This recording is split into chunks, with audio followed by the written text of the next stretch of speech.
بھی توحید پر بات ہوتی ہے نا تو کچھ کنفیوژنز پھیلا دی جاتی ہیں.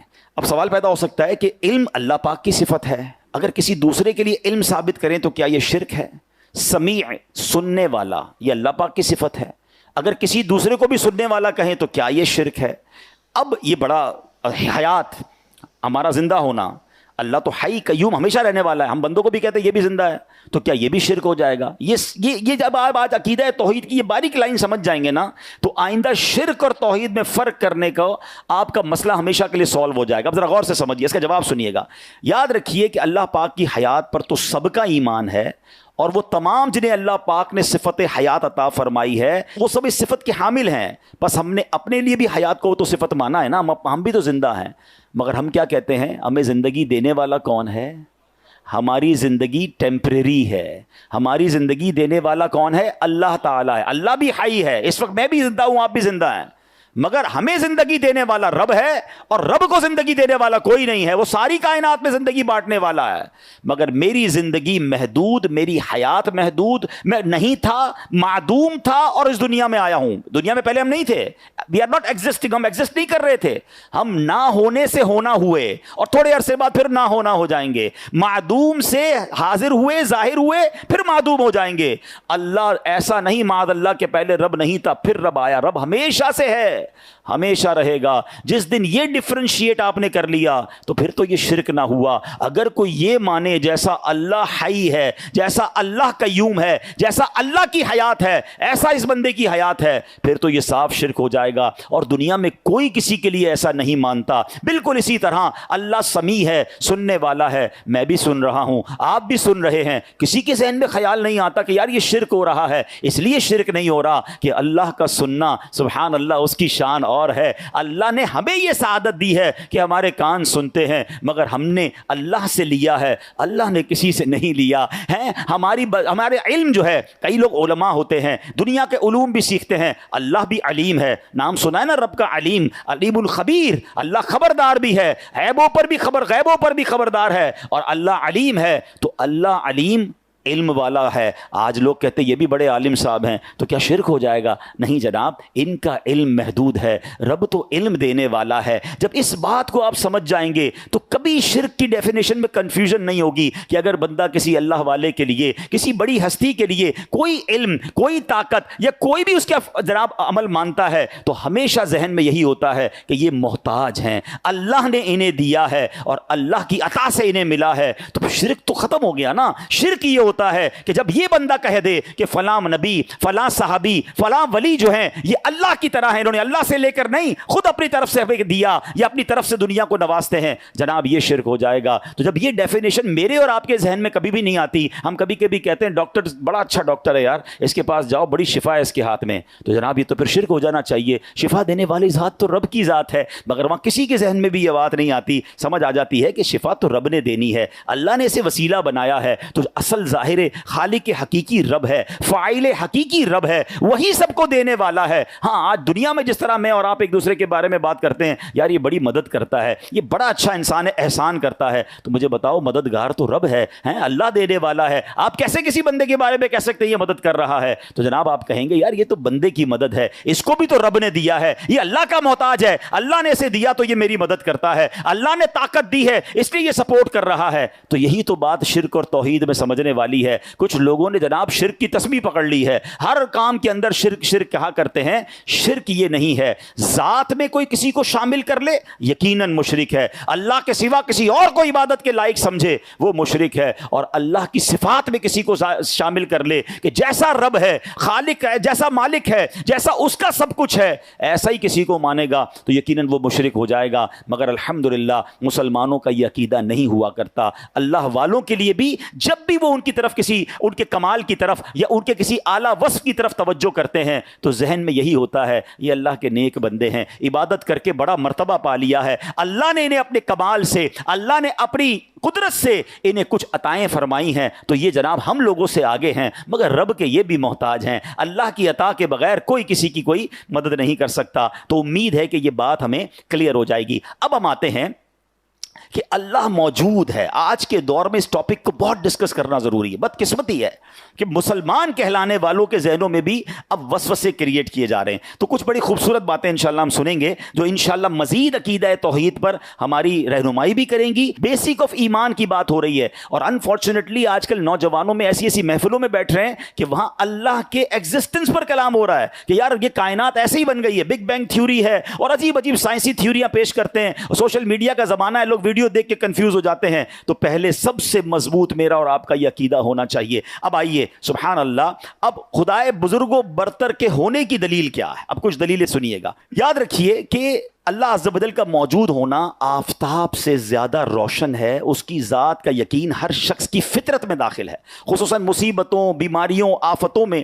یہ انسان کی فطرت ہے کہ جب بڑی مصیبت میں آتا ہے نا, بڑے سے بڑا منکر بھی جو ہے نا وہ پھر اللہ کی طرف رجوع کر لیتا ہے کہ یار اب پھنس گیا ہوں, اب دعا کروں. اب کسی کو کہتا ہے اللہ سے دعا کر دو, اب اسے یاد آتا ہے کہ کوئی ہے خالق, کوئی ہے مالک جس کی طرف میں نے رجوع کرنا ہے. جب پریشان ہوتا ہے تو اسے رب کی یاد آتی ہے. اور تھوڑی سی عقل والا انسان بھی اگر صرف اس دنیا پر نظر کر لینا تو یقین کر لیتا ہے کہ بے شک یہ آسمان و زمین, یہ ستارے, یہ سیارے, انسان و حیوان, تمام مخلوق کسی نہ کسی کے پیدا کرنے سے پیدا ہوئی ہے. ارے آخر کوئی تو ہے جو انہیں پیدا کر رہا ہے, جس طرح چاہتا ہے اس میں تصرف کرتا ہے. کیونکہ جب ہم کسی تخت یا کرسی کو دیکھتے ہیں, مثال کے طور پر یہ میری ڈیسک ہے, آپ کسی بھی کرسی کو دیکھیں, دیکھتے ہی خیال کیا آتا ہے کہ اس کو کسی نے بنایا ہوگا, یہ خود بخود بن نہیں سکتی ہے. تو ذرا بتاؤ نا, اتنی بڑی دنیا, اتنا بڑا سسٹم جو بہت خوبصورت انداز میں چل رہا ہے, کیا کسی نے نہیں بنایا ہوگا؟ عرب کے ایک بدو نے بڑی پیاری مثال کے ذریعے بات سمجھائی. وہ کہتا ہے کہ اونٹ کی مینگنی دیکھ کر, اونٹ کی اگر کوئی راستے میں آپ کو مینگنیاں نظر آئیں تو سمجھ آ جاتا ہے کہ یہاں سے کوئی اونٹ گزر کر گیا ہے. قدموں کے نشان کو دیکھ کر سمجھ آ جاتا ہے کہ کوئی قدم سے چل کر یہاں سے گیا ہے. تو اللہ اکبر, وہ کہتے ہیں پھر ان برجوں والے آسمان, کشادہ راستے والی زمین کو دیکھ کر کیا اس کے بنانے والے کا خیال نہیں آتا کہ کوئی تو ہے جو نظام ہستی چلا رہا ہے, میرا خدا ہے. ارے اتنی بڑی کائنات, آج اس مسجد کا انتظام جب تک ہماری کمیٹی نہ بنے, جب تک اس کو کوئی لائٹ آن نہ کرے, جب تک جناب اے سی ٹائم پہ آن نہ ہو, جب تک صفائی نہ ہو, ایک روم والی مسجد, ایک چھوٹا سا ہال ہم سے مینج نہیں ہوتا. اتنی بڑی کائنات ہے جس کا نظام چل رہا ہے, وقت پہ صبح ہو رہی ہے, وقت پہ شام ہو رہی ہے. ارے سبحان اللہ, کوئی ایک منٹ تو کبھی ایسا ہو جائے کہ جناب آج افطار تو ہو گیا, سورج غروب نہیں ہوا. جس وقت لکھا اس وقت سورج غروب ہو رہا ہے, اس وقت سورج طلوع ہو رہا ہے. ارے کائنات کتنے نظم و ضبط کے ساتھ چل رہی ہے. تو کوئی تو ہے جو نظام ہستی چلا رہا ہے, وہ میرا خدا ہے. ابھی آگے سنتے چلے جائیے. اب جناب لوگ کہتے ہیں ٹھیک ہے ایک نہیں معاذ اللہ, کچھ لوگ ایک سے زائد خدا کے جو ہے وہ قائل ہیں کہ جناب اللہ بھی ہے اور کچھ اور بھی خدا ہیں, معاذ اللہ. اب ذرا یاد رکھیے, ایک شہر میں دو بادشاہ نہیں ہو سکتے, ایک گاڑی کے دو ڈرائیور نہیں ہو سکتے, ایک ٹیم کے دو کپتان نہیں ہو سکتے. کیونکہ جب بھی آپ دو لوگوں کو اتھارٹی دیں گے تو آپس میں کلیش ہوگا, اور جب کلیش ہوگا تو سسٹم ڈسٹرب ہونا شروع ہو جائے گا. پڑھے لکھے لوگ موجود ہیں, آپ اپنی فیکٹری کا ایک ہیڈ بناتے ہیں کہ ایک ہیڈ کے نیچے پورا سسٹم چلے گا, دو ہیڈ بنا دو, آپس میں دوسرے ہے آپس میں لڑتے رہیں گے, نظام برباد ہو جائے گا. ہمارا ایک سسٹم بغیر ہیڈ کے نہیں چلتا. اگر اس کائنات کے دو رب ہوتے تو دونوں اپنی اپنی قدرت کا اظہار کرتے, آپس میں کلیش ہوتا, کائنات برباد ہو جاتی. اس کائنات کا ایک رب سے چلنا بتا رہا ہے کہ اس کا خالق و مالک ایک ہی ہے, اور وہ ہمارا پیارا اللہ عز و جل ہے. اب آگے چلیے سبحان اللہ. اب اسی بات کو میں نہیں کہہ رہا, اللہ نے قرآن میں بیان کیا, لو کان فیہما آلہۃ الا اللہ لفسدتا. فرمایا اگر آسمان و زمین میں اللہ کے سوا اور خدا ہوتے تو ضرور تباہ ہوتے, یعنی پھر لڑائی جھگڑا اور تباہی اور بربادی اس کائنات کی ہو جاتی. یہ ایک سسٹم کے تحت پوری کائنات کا چلنا پکار کر بتا رہا ہے کہ ایک ہی خالق ہے, ایک ہی مالک ہے, اور وہی رب العالمین ہے. اب آگے چلیے, قرآن مجید کی ایک بہت خوبصورت آیت ہے, شہید اللہ انہ لا الہ الا ہو والملائکۃ واولو العلم قائما بالقسط. ترجمہ, اللہ نے گواہی دی کہ اس کے سوا کوئی معبود نہیں, اور فرشتوں نے اور عالموں نے انصاف سے قائم ہو کر. اب اس آیت کا شان نزول سنیے گا. ایک وقت ایسا تھا کہ ملک شام کے علماء سے دو افراد نبی پاک کی خدمت میں حاضر ہوئے. جب انہوں نے مدینہ طیبہ کو دیکھا تو ایک دوسرے سے کہا کہ نبی آخر الزمان صلی اللہ تعالی علیہ وسلم کے شہر کے بارے میں جو ہم نے اپنی کتابوں میں پڑھا تھا نا, یہ شہر تو ویسا ہی ہے جو اس شہر میں پائی جاتی ہے. پھر نبی پاک کی خدمت میں حاضر ہوئے, پیارے آقا کی صورت دیکھی, آپ کی سیرت دیکھی, آپ کی باتیں سنی, تو فوراً پہچان لیا کہ ہماری کتابوں کے مطابق جو آخری نبی کے بارے میں بتایا گیا تھا نا, یہی وہ آخری نبی ہیں. پھر نبی پاک سے سوال کیا کہ آپ ہی محمد صلی اللہ علیہ وسلم ہیں؟ نبی پاک نے فرمایا ہاں. انہوں نے عرض کی ہم آپ سے ایک سوال کریں گے, اگر آپ نے درست جواب دے دیا تو ہم آپ پر ایمان لے آئیں گے. تو نبی کریم علیہ السلام نے فرمایا سوال کرو. انہوں نے عرض کیا کتاب اللہ میں سب سے بڑی شہادت کون سی ہے, سب سے بڑی گواہی کون سی ہے؟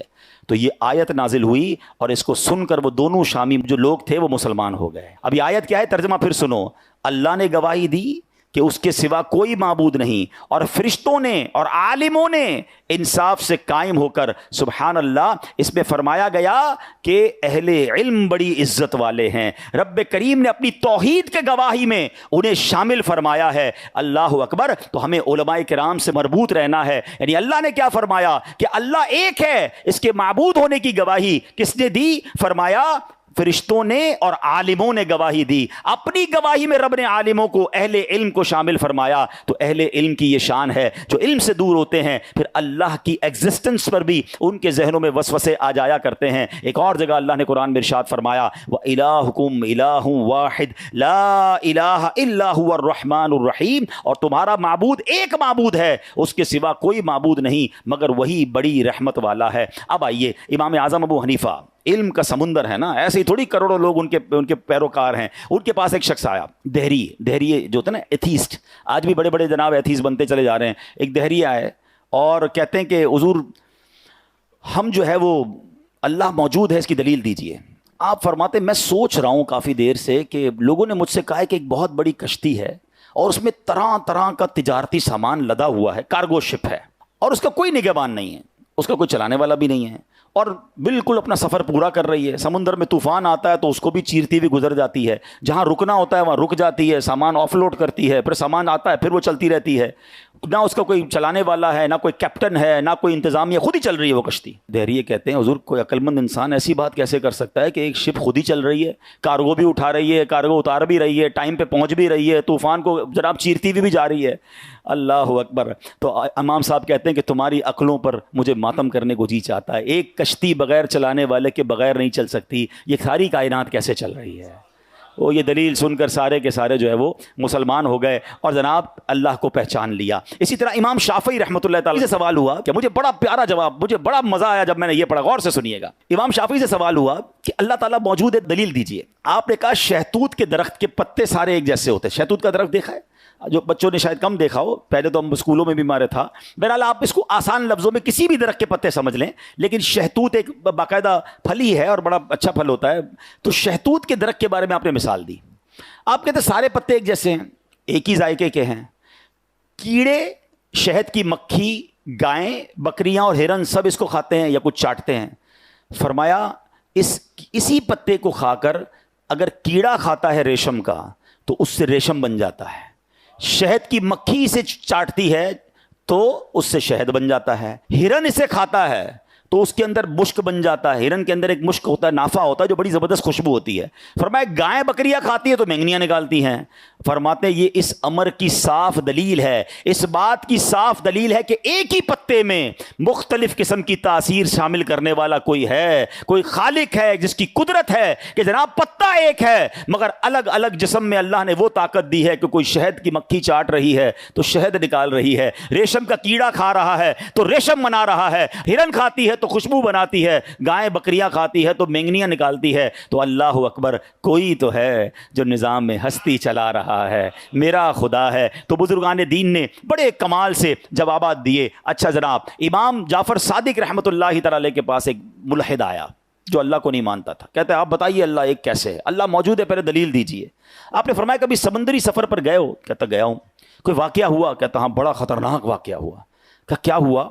کہ ایک دن سمندری سفر کے درمیان میں تھا تو بڑا طوفان آیا, میری کشتی ٹوٹ گئی, کئی لوگ ڈوب گئے اور میں جو ہے وہ ٹوٹی ہوئی کشتی کے تختے کو پکڑا. تو امام جعفر صادق نے فرمایا کہ پہلے تو سمندری سفر جب تم نے شروع کیا تو کس پر بھروسہ تھا؟ کہ کشتی پر بھروسہ تھا. کشتی ٹوٹ گئی, تختے کو پکڑ لیا, اب کس پر بھروسہ تھا؟ کہ حضور اب میرے تختے پر بھروسہ تھا. جب یہ ختم ہو گئے تو پھر کیا ہوا؟ وہ کہتے ہیں حضور یہ ہوا کہ مجھ سے تختہ بھی چھوٹ گیا ہیں, اب میں تنہا, سمندر کی موجیں ہیں. فرمایا اس وقت کس پر بھروسہ تھا؟ جو اس وقت میں زندہ رہنے کا جو بھروسہ تھا نا, جو امید کی کرن تھی, وہی اللہ تبارک و تعالی, وہی اللہ کی شان ہے کہ جب سارے اسباب ختم ہو جائیں پھر بھی دل میں ایک ہوپ باقی رہتی ہے کہ کوئی ہے جو مجھے بچا لے گا, کوئی ہے جو مجھے نکال لے گا. فرمایا وہی جو تمہیں تختہ بھی ختم ہونے پر امید دلا رہا تھا، وہی رب عز و جل کی قدرت ہے۔ مان لو کہ اللہ نے تمہیں بچایا ہے۔ وہ ملحد کہتا ہے جناب آپ نے بالکل صحیح بات کی، کشتی پہ گیا تو کشتی بڑی مضبوط تھی، میرا بھروسہ کشتی پر تھا، مجھے پتا تھا چلانے والے بھی مضبوط ہیں اور ان کو سوئمنگ بھی بڑی اچھی آتی ہے، مگر طوفان آیا تو کشتی ٹوٹ گئی، میرے سامنے بڑے بڑے سوئمر ڈوب گئے، اب میں نے تختہ پکڑ لیا، میں نے کہا یہ تختہ مجھے بچا لے گا۔ کچھ عرصے بعد تختہ بھی ہاتھ سے گیا، اب میں تھا اور سمندر کی موجیں تھیں، مگر دل میں پھر بھی ایک امید کی کرن تھی کہ میں بچ سکتا ہوں۔ فرمایا وہی تو تھا، وہی تو رب ہے جس نے تجھے اس تکلیف میں بھی تنہا نہ چھوڑا اور تیرے دل میں امید جگائے رکھی۔ تو اللہ ایک ہے، اللہ موجود ہے، سبحان اللہ۔ چلے میں آج کی دنیا کی بات کر لیتا ہوں۔ 8 ارب 8 بلین، جائیے ذرا ورلڈو میٹر کے اوپر، اس وقت دنیا کی آبادی 8 ارب کو ٹچ کر رہی ہے۔ 8 ارب لوگ اس دنیا میں موجود ہیں۔ ہم اس وقت مسجد میں کتنے لوگ ہیں؟ آپ نے پوری دنیا میں ٹریول کیا ہوگا، کبھی آپ کو ایک جیسا دوسرا بندہ نہیں ملا ہوگا۔ یہ کیسے ڈرائنگ ہے، یہ کیسی جناب اللہ کی قدرت کے شاہکار ہیں۔ ارے کہیں اور نہ دیکھو، اپنی ذات میں اللہ کی قدرت کو تلاش کرے تو بندہ حیران ہو جاتا ہے۔ کبھی آپ کو اس کو ایکسپیرینس کرنا ہو نا، اگر یہاں پر میرا خیال ہے وہ بیٹھے ہوں آرکیٹیکچر لوگ بیٹھے ہوں جن کو ڈرائنگ وغیرہ کرنے کا تجربہ ہوتا ہے، کبھی ان سے پوچھیں کہ الگ الگ شیپ بنانا کتنا مشکل ہے، ان کو کہو 200 قسم کی بلڈنگیں بنا دو، وہ پریشان ہو جائیں گے کہ بھائی 10-15 بنوا لو، 20 بنوا لو، 200 اچھا 2000 بنا دیں، کہیں گے پاگل ہو گئے ہو، 20,000 بنا دیں، اور پریشان ہو جائیں گے۔ زندگی میں کچھ ایک ہی جیسی چیزیں بہت ساری نہیں بنائی جا سکتی۔ آپ نے بنگلوں کی ڈیزائن بنائی ہوں گی، اپنے گھر بنائے ہوں گے، گھر کو کتنی طریقے سے ڈیزائن کر سکتے ہیں آپ، کتنے شیپ بنا سکتے ہیں۔ کبھی کاغذ کا پین لے کے بیٹھیے، آپ کو خیر انسانی تصویر تو نہیں بنانی چاہیے، آپ اپنا ذرا کھانے بنائیے، ٹرائنگولر بنا لیں گے، اسکوائر بنا لیں گے، سرکل بنا لیں گے، اور بنائیے، کتنے بنائیں گے؟ تھوڑی دیر کے بعد آپ کہیں گے بھائی اس سے زیادہ نہیں بن سکتے۔ اللہ اکبر، روز دنیا میں ہزاروں لوگ پیدا ہو رہے ہیں، روزانہ نئی شکل کے ہیں۔ اچھا صرف شکل الگ نہیں ہے، ہاں ہماری آواز بھی الگ ہے۔ دیکھا ہے دوسری آواز والا، ہم آواز سے فون پہ پہچان لیتے ہیں، السلام علیکم کہتے ہیں، ہاں بھائی کیسے ہیں حبیب بھائی، سلمان بھائی، صادق بھائی، فوراً کلک کیوں ہوتا ہے؟ آواز بھی ان 8 ارب لوگوں کی الگ ہے۔ ابھی رکوئے، ابھی آگے چلتے ہیں، ابھی آگے صرف آواز الگ نہیں ہے، ہمارے فنگر پرنٹس الگ ہیں۔ کبھی دیکھا ہے اب تو ایئرپورٹ کے اندر اب چیکنگ ہی فنگر پرنٹ کی ہونے لگی ہے، یعنی اتنی ایک انگوٹھا ہے، مجھے بتاؤ تو صحیح 8 ارب لوگ، اچھا یہ 8 ارب تو میں کہہ رہا ہوں نا، اربوں چلے گئے اور اربوں آئیں گے۔ میرے رب کی قدرت کا شاہکار تو دیکھیں، سائنس اللہ کی قدرت کو کیسے ایکسپٹ کر رہی ہے کہ یار انگوٹھے سب کے الگ ہوں گے، کبھی دوسرا انگوٹھا ایک دوسرے کا میچ نہیں ہو سکتا۔ صرف انگوٹھے نہیں، ہماری آئی کی جو آنکھ کے اندر پتلی ہے، اب تو آئی اسکیننگ شروع ہو گئی نا ایئرپورٹ پہ، کہ آنکھوں کی تصویر لے کے پتہ چل جاتا ہے بندہ کون ہے۔ تھوڑے عرصے کی بات ہے، یہ پاسپورٹ وغیرہ سب ختم ہو جائیں گے، صرف آپ کی آنکھ ہوگی۔ اب دنیا میں کئی جگہوں پر فنگر پرنٹ پہ آپ کے کریڈٹ کارڈ آ چکے ہیں، آپ فنگر پرنٹ دیں اور پیسے لے جائیں، پیسے دے دیں، بینک اکاؤنٹ چل رہے ہیں، کیونکہ آپ ہیں، ہمیں پتا ہے۔ اصل تو یہ چاہیے ہوتا ہے نا کہ کارڈ والا بندہ ہے کہ نہیں، اب کارڈ کیوں سنبھالوں، پاسپورٹ کیوں سنبھالوں، آگے جا کے سب یہ ختم ہو جانا ہے۔ یہ سب آپ کی آئی اسکیننگ اور فنگر پرنٹ پہ چیزیں آ جائیں گے، کیونکہ ان کو بندہ معلوم کرنا ہوتا ہے۔ دیکھیں نا موبائل پہ کئی اکاؤنٹ سے جو آئی اسکیننگ سے کھل جاتے ہیں، اب آنکھ دکھاتے ہیں وہ کھلتا ہے، پیمنٹ ٹرانسفر، کوئی سائن نہیں، کوئی سگنیچر نہیں، فنگر پرنٹ پہ پیمنٹ ٹرانسفر، اٹ مینز بندہ وہی ہے جس کے پیسے ہیں۔ اللہ اکبر، یہ میرے رب نے ایک جسم کے اندر سسٹم لگایا ہے۔ میں ایک بار ایک تھیوری پڑھ رہا تھا کہ ہاؤ ٹو ڈفرینشیٹ کاربن ڈائی آکسائڈ اور آکسیجن کو آپس میں الگ الگ کیسے کر سکتے ہیں، یعنی یہ جو ہوا ہے اس میں سے کاربن ڈائی آکسائڈ کو الگ کریں اور آکسیجن کو الگ کریں۔ کووڈ کے زمانے میں آپ نے دیکھا ہوگا بڑی مشینیں آئی تھیں کہ جناب اپنے ساتھ رکھیں، سانس کا پرابلم ہوگا تو یہ اسی ہوا میں سے آپ کو آکسیجن نکال کے دے دے گا۔ اللہ اکبر، یہ اتنی بڑی مشین کتنے ہزار روپے کی، پہلے تو لاکھوں روپے کی آتی تھی، اللہ نے یہ ہمارے ناک میں کہاں فٹ کی ہے، ہمیں نظر نہیں آتی۔ میں تھیوری پڑھ رہا تھا کہ ہماری ناک میں جو ہیئرز ہوتے ہیں نا، بال، یہ بھی فضول نہیں ہے۔ فرمایا یہ جو ناک کے اندر جو چھوٹے چھوٹے بال ہوتے ہیں نا، یہ فلٹر کا کام کرتے ہیں، آپ کی ناک میں کوئی غیر ضروری چیز نہیں جا سکتی ہے، وہ اس کو روک لیتے ہیں، صرف ہوا اندر جاتی ہے۔ اور کتنی دیر لگتی ہے، ابھی میں بات کر رہا ہوں، نہ جانے میں نے کتنی سانسیں لے لی ہیں، آپ سن رہے ہیں، نہ جانے آپ نے کتنی سانسیں لے لی ہیں، ہر سانس اندر جا رہی ہے، منیمم 1 سیکنڈ سے بھی کم دیر میں آکسیجن اندر چلی گئی، کاربن ڈائی آکسائڈ باہر آ گئی۔ ارے یہ کون سا پلانٹ میرے اندر نصب ہے جس کی مجھے پتہ ہی نہیں ہے۔ آپ کو گردے کی اہمیت معلوم کرنا ہونا نا اب ڈائلیسس مشین بتاتی ہے کہ جناب لاکھوں روپے کی مشین لے کر آپ کی باڈی کے اندر جو گند ہے, جو بری چیزیں نہیں چاہیے آپ کو, گردے کو صاف کیا, جو گردہ کام کرتا ہے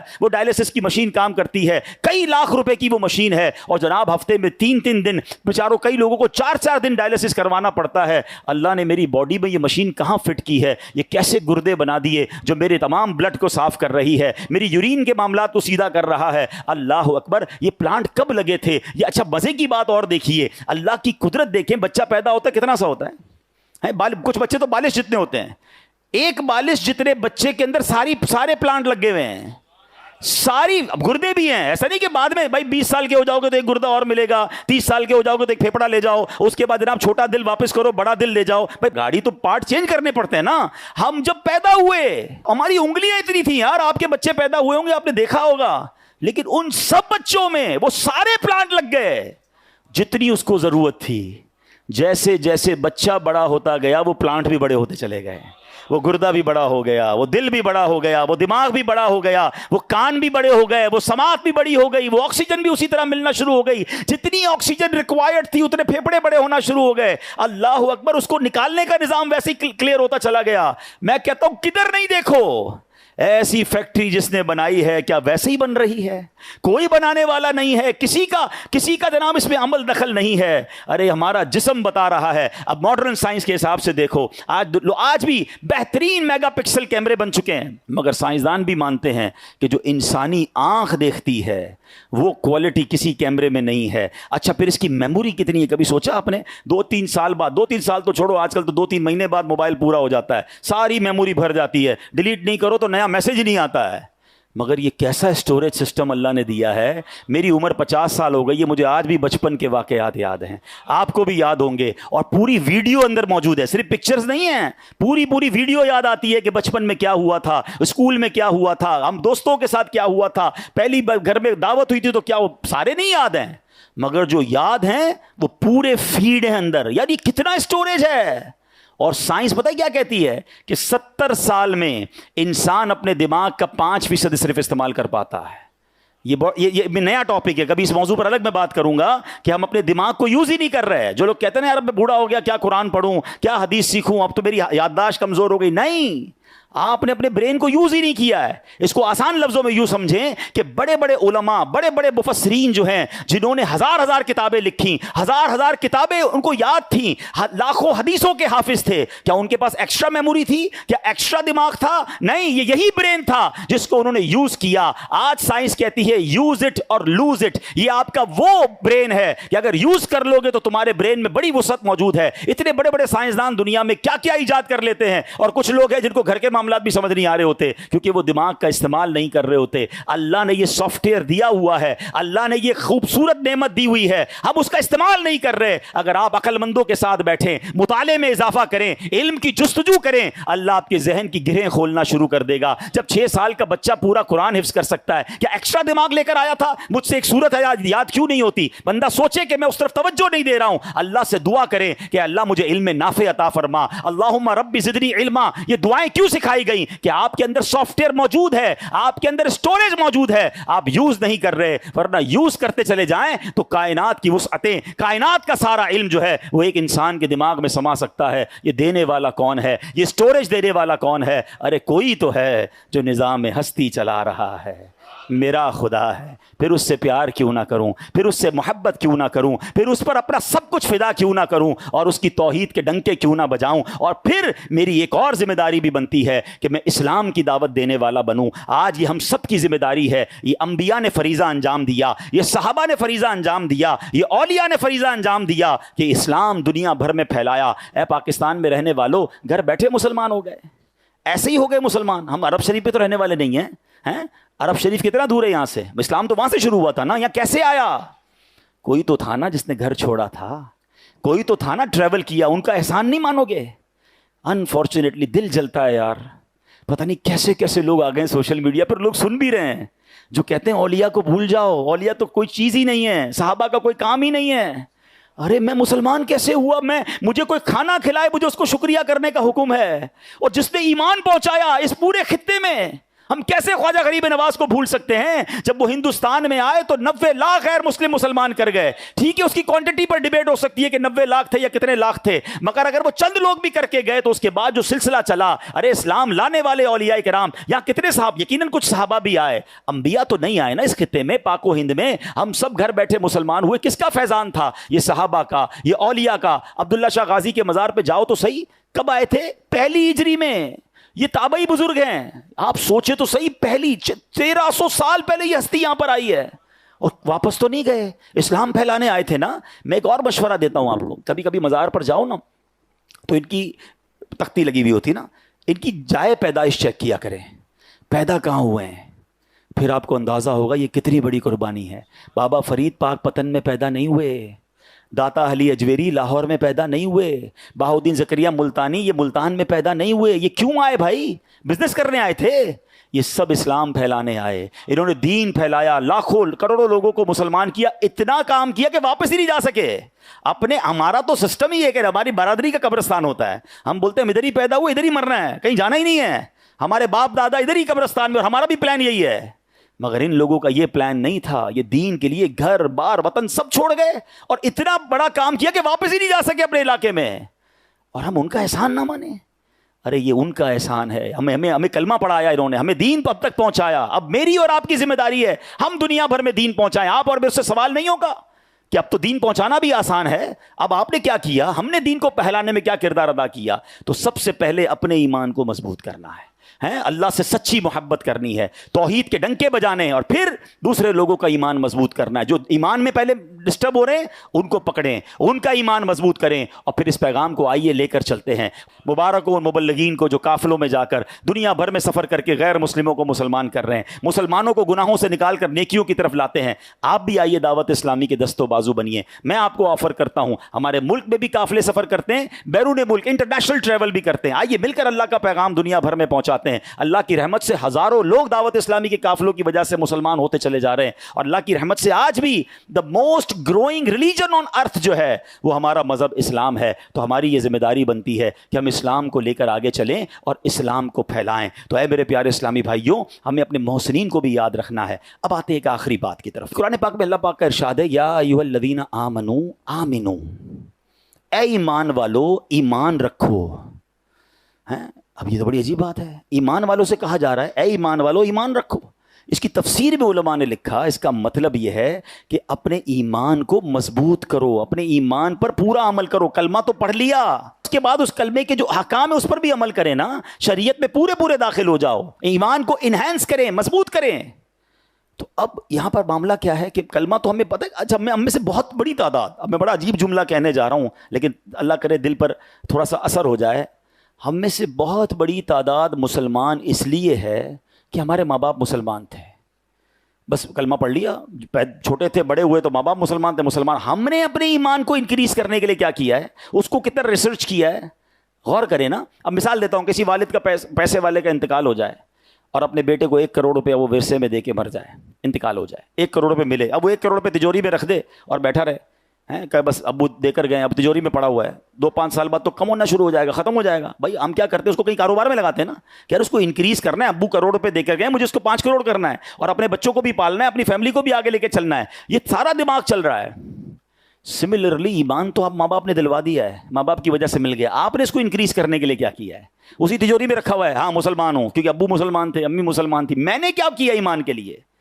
تو آپ کے ذہن میں سوال آئے گا کہ ایمان اسٹرینتھن کیسے ہوگا, ایمان انکریز کیسے ہوگا, ایمان مضبوط کیسے ہوگا. اس کے لیے پھر ہمیں اللہ کے حبیب علیہ الصلوۃ والسلام کی طرف رجوع کرنا پڑے گا. اس میں کئی حدیث ہیں, میں ایک حدیث آج بیان کر دیتا ہوں, پھر کبھی انشاءاللہ اس موضوع کو لے کے چلیں گے کہ ایمان مضبوط کیسے ہو سکتا ہے. نبی پاک فرماتے تم میں سے کوئی اس وقت تک کامل مومن نہیں ہو سکتا جب تک جو اپنے لیے پسند کرے وہ اپنے دوسرے بھائی کے لیے پسند نہ کرے. کامل مومن کون ہے؟ جو کہ اپنے لیے پسند کرے وہ اپنے بھائی کے لیے بھی پسند کرے. کیا ہم یہ کر رہے ہیں؟ ہم کہتے ہیں میرا بھلا ہو جائے, باقی اگلے کا بیڑا غرق ہوتا ہو تو ہو جائے. ہم کیا پسند کرتے ہیں؟ سب میری عزت کریں. آپ دوسروں کی عزت کرتے ہیں؟ میں پسند کرتا ہوں سب مجھے پیار سے بات کریں, تو میرے بھی خیال ہو میں بھی پیار سے بات کروں نا. مجھے کوئی دھوکہ نہ دے تو میں بھی کسی کو دھوکہ نہ دوں. جو آپ اپنے لیے پسند کر رہے ہیں نا وہی دوسروں کے لیے پسند کریں. میرا بھلا ہو جائے نہیں, سب کا بہتر ہو جائے. میرے ساتھ جو میں چاہتا ہوں وہ سب کے ساتھ ہو. یہ ہے ایمان کی دلیل. اور look at the beauty of Islam, کتنی زبردست تعلیم ہے. سوسائٹی کو بہتر بنانے کے لیے کتنی کمال کی حدیث ہے کہ اگر سارے لوگ یہ کرنے لگ جائیں کہ جو میں اپنے لیے پسند کرتا ہوں وہ دوسروں کے لیے پسند کروں, تو پھر تو جھگڑے بھی ختم ہو گئے, دشمنیاں بھی ختم ہو گئی, انتقام بھی ختم ہو گیا, لڑائی بھی ختم ہو گئی, دھوکے بھی ختم ہو جائیں گے, عزت اور پیارا ماحول ہو جائے گا. مگر ہم ایمان کی اس اسٹرینتھن سے باہر ہیں. کامل مومن ہونے کی دلیل کیا ہے کہ جب تک بندہ کامل مومن نہیں ہوگا, جو اپنے لیے پسند کرے وہ دوسروں کے لیے کرے. ایک اور بڑی پیاری حدیث ہے, اور وہ حدیث کیا ہے؟ آقا فرماتے ہیں کہ کوئی تم میں سے اس وقت تک کامل مومن نہیں ہو سکتا. حدیث کا خلاصہ ہے, جب تک میں اس کے نزدیک اس کے ماں باپ گھر بار تمام لوگوں سے زیادہ محبوب نہ ہو جاؤں. یعنی نبی پاک سے محبت یہ ایمان کی کمپلیشن کی دلیل ہے. اور محبت تو ہم سب کو ہے, مگر کتنا ہونا چاہیے؟ سب سے زیادہ, ٹاپ آف دا لسٹ. اور اگر ہم اپنے ایمان کو انکریز کرنا چاہتے ہیں, مضبوط کرنا چاہتے ہیں, تو اپنے رب سے بھی دیوانہ وار محبت کریں اور اپنے نبی علیہ الصلوۃ والسلام سے بھی بے حد محبت کرنی ہے. اللہ پاک عمل کرنے کی توفیق عطا فرمائے.